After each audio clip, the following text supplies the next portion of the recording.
have so much enjoy this David. Is he color? He's very unconscious. David is unconscious. She has injury. Okay, colostomy care, guys. Okay, listen. So for, ostomy care. So for ostomy, you have two types of ostomy. You remember? What are the two types of ostomy? You have two types. Anong ostomy ang nakikita nyo? Ileostomy and Colonoscopy. Very good. Okay. For ileostomy, where it is located? In your ileostomy, ileum. Part of your Small intestine. If colostomy, it's located to your Large. intestine. Okay. If you remember, what is the consistency of stool if you have the ileostomy? Watery. Watery. Okay. If with colostomy, Dry. dry or hard? Hard. Why? Where is the absorption of water happen? Large Large intestine. intestine. So expect that your stool is dry and hard already. Okay? So, for example, this is the old ostomy. Okay. If you have ostomy, what are the things you are going to assess when you clean or you change that? What are the things you are going to assess? Avoid touching the... Assess what you're going to assess. The skin, redness. Skin. Okay, if it's red, okay, maybe there's some irritation, infection, or the stoma itself. If the stoma is bleeding a lot, okay. For example, stoma created post-op day 3. Post-op day 3. Should I report it? There is a minimal bleeding. Okay, should I report it immediately? Yes. No. Yes or no? No. Yes, Ye- Because it's I'll repeat. Yes, because there's Post of day bleeding. 3. Post Day of three. day 3. 3. Day 3. Post of day Akala ko 3. day. Minimal bleeding. Okay, should I report it? No. Why? It's normal. It's expected. Okay, Yes. 1 to 3 days with bleeding, minimal bleeding, Minimal. it's It's okay. expected.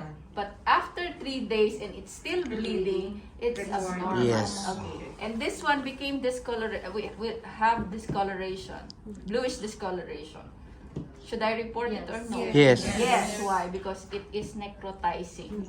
Okay, it means dead. Dead. Okay, dead. So you should report it. So, what else? Okay, what are the things you need to, if the patient is having ostomy, what are you going to instruct the patient or advise the patient? What else? What are the foods that they need to take? Only to prevent air. Cabbage, avoid. Okay. Prevent gas-forming food. Okay, gas-forming food para hindi sila utot ng utot. To prevent gas, okay, prevent gas-forming food like cabbage, potato. So, prevent that. Okay? So, now, let's go here. Okay, so changing this one. Okay. What you are going to, kaya kayo utot na utot, di ba? If you're having flatus all the time, because you're eating potato and cabbage. Okay. Banana. Banana. Banana is good. It will catch full heart. Yeah. Okay. So before, at first, what we are going to put is the incontinent pad. Okay. Okay. So not to soil the linen. Then what we are going to do is to remove the old one. Okay. The old one. Okay. So how this is sticky. Okay. In the real skin of the patient, it's sticky. So you need to touch the skin and then remove it slowly. Okay. Then when you're removing it like this, okay, then throw. Yes, this one is disposable, one time use. Okay, but if you're using the other one, the below one, okay, the one with clip, that's why I told you need to change it 3 to 7 days. That is the one. Okay, this one you need to change it one time only. Why? Because how you will change? You cannot empty you will have a hole and then nothing. Okay, so you need to have that. This is very costly, guys. Mind you, Once in a day? It depends. 100 to 200 dirhams each. Yes, this is very costly po. Then how many times you have to change? It depends. Okay, on- if you are with ileostomy, okay, it will give you a too much hard work. Why? Because that is water. Okay, water. The stool is water, so you need to change every now and then. You know, I have patients before. I change it every 5 minutes. Imagine 5 minutes. Why? Because it's just a newly constructed ileostomy. So too much water is coming. So every 5 minutes, if you will not remove it or change it, it will burst or it will leak and everything will be soiled. Okay, more work for you. Okay, so better to change and better to assess. Okay, so ileostomy is with demanding, it's much more demanding than colostomy. Colostomy is better. Okay, so it depends. Usually every shift, for example, we have 3 shifts. Every shift you need to change it. Okay. Then, so if you remove it, guys, what are the paano mo lilinisan? How you're going to clean it? You can clean it by wipes, but the wipe should have no alcohol. alcohol content. No preservative. Okay, no alcohol content. You can use also a water. Okay, water Wands. and gauze or towel. Towel. Okay, towel. You can use that. So how you will clean it, guys? Okay, where are you going? Saan mo na ako mag-clean? Where do you think is the cleanest and where do you think is the dirtiest? Outside. Where is the clean? Outside. Very good. So ito po yung clean. This is the clean part. Throw. And then you can clean this but gentle only. Okay, you remove any stool. Okay, remove any stool. Here. Okay, and then throw. Okay.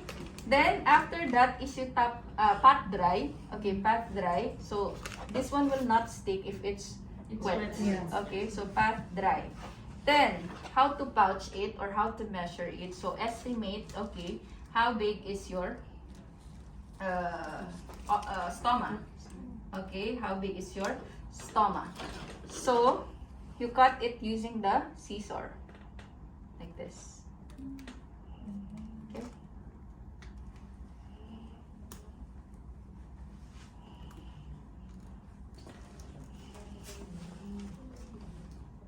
May nakagawa na ba dito?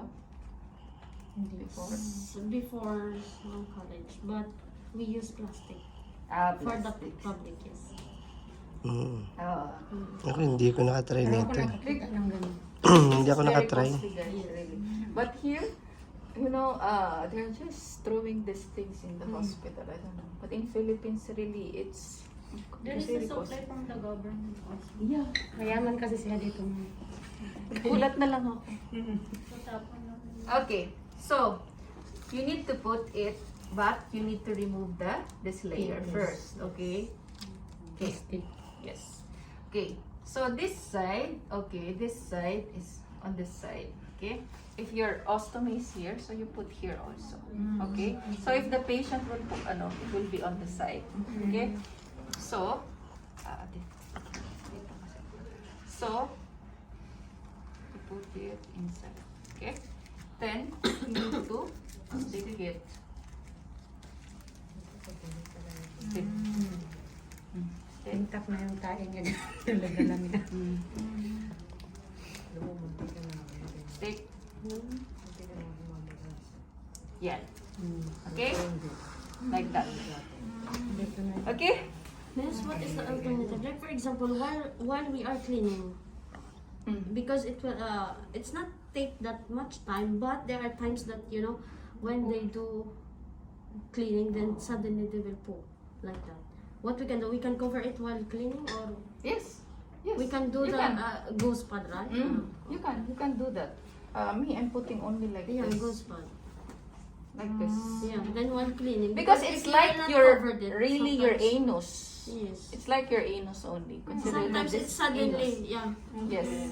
So you I have just to putting cover it. it. If it's actually you will see if they are pooping, especially ileostomy. It's It's having sudden, bubbles yeah. and with sound and Yes. smell. Smells is not so Oh my good. God. Yeah. Smell. So just You put have it to cover it first. with the Okay. gloves. Just cover it. Okay. Ayan. But I prefer to clean this than this one. Yeah, But because if this you one is remove here. it, ma'am, if you remove like this, sometimes, of course, this one it's open, right? Mm. When you remove it, maybe it will... Splash. Yeah, Possible. it will... It will really. It will. Possible. Then you need to... No, you need to No, put you have something to that... also, that's You need why, to put- that's why you have to put some. Yeah. You need to be alert all the time. Yeah, Okay. Alert. Be alert. Everything. Okay, what I'm doing. Okay, what I'm doing. Okay, While if you're eating, you have to put like if that. you're removing it, okay, and Suddenly, Wash. it goes back. Yeah. like this. So it will not shoot in your face. Okay. Technique na lang. Oh. Kasi para hindi ka makahilamos ng tayo.